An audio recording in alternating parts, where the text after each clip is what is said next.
នេះសម័យថ្ងៃមួយពុទ្ធអង្គទ្រង់គង់នៅក្នុងព្រៃក្បែរវត្តចេតពុនទ្រង់បានប្រមើលមើលឧបនិស្ស័យឃើញថាបរិសម្នាក់នឹងបានកើតសោតាតែបរិសម្នាក់នោះនឹងមានគ្រោះថ្នាក់នៅយប់ស្អែកនេះនាឡណនចូលរៀបចំស្អែកព្រឹកនេះយើងនឹងធ្វើដំណើរទៅប្រោះបរិសម្នាក់នៅឯក្នុងភូមិព្រោះថាគេកំពុងតែមានគ្រោះហើយបបិទ្ធព្រះអង្គដ៏ចម្រើនខ្ញុំបករណានឹងទៅរៀបចំភ្លាម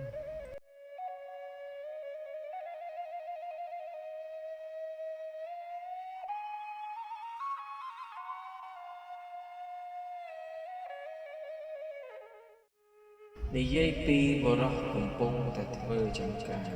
ពេលនោះក៏បានឃើញព្រះពុទ្ធអង្គទ្រង់និមន្តមកដល់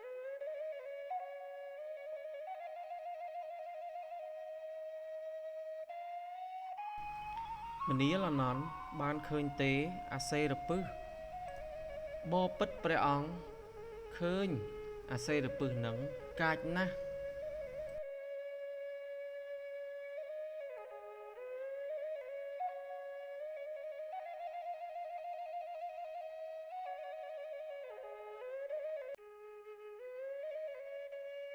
អូមិញដូចជាលើព្រះពុទ្ធអង្គទ្រង់មានពុទ្ធដីកាថាមានសត្វអាសេរពឹសចាំមើលតើតើជាសត្វអ្វីហ្នឹងត្រូវតែកម្ចាត់វាចោលសិនកុំឲ្យវាបៀតបៀនព្រះពុទ្ធអង្គឬអ្នកដទៃទៀត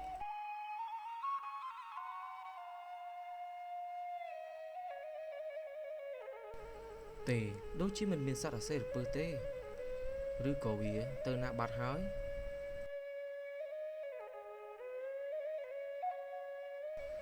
វ៉ាវ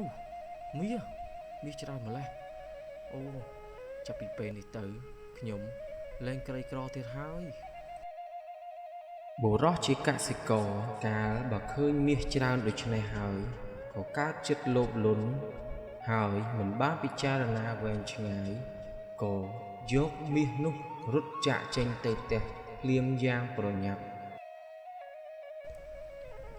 ឈប់អាចោពៀនវាំងហើយហ៊ានលួចមាសពីអ្នកស្រុកអ្នកភូមិយើងផងឯងចង់រត់ទៅណាអាចោពៀនវាំងឈប់ភ្លាមឈប់អាចង្រៃឈប់ភ្លាមអញរត់ហត់ណាស់អាចង្រៃឈប់ភ្លាម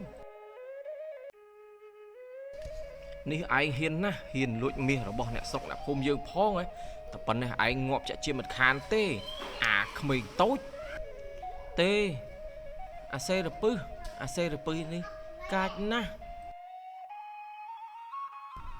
ឯងឆាប់ឆ្លើយមកភ្លាមឯងមានគ្នាប្រមាណអ្នកហ៎អាចោពៀនវាំងហើយមាសបងឯងយកតែសួរវាច្រើនទេនាំវាទៅសាលាឃុំទៅហ្មងទៅអាហ្នឹងវាដឹងហើយមនាលណហើយវាស្គាល់ឆ្នាំខ្លាំងម្ដងយេឯងមិនហ៊ានឆ្លើយបបពិតប្រាប់គ្នាឯងមានប្រមាណអ្នកប្រាប់ឯងមើលឯងពឹសនេះកាចណាស់យេអាចង្រៃទៅជាមួយអញ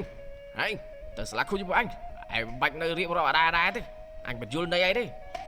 អាសេរពឹសនេះកាចណាស់បុរសជាកសិករត្រូវគេចោទថាលួចមាសដោយមិនដឹងថាត្រូវប្រកែកបែបណា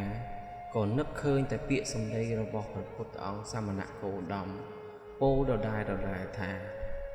មនាលអនន្តឃើញទេអាសេរពឹសនេះកាចណាស់ទោះបីជាអ្នកភូមិអ្នកស្រុកព្យាយាមសួរនាំយ៉ាងណាក៏គេនៅតែពោលបែបនេះរហូតធ្វើឲ្យអ្នកស្រុកអ្នកភូមិកើតចិត្តទោមនស្សខឹងជាហ៊ុនពេករួចក៏នាំយកបុរសកសិករទៅកាន់ចៅហ្វាយស្រុក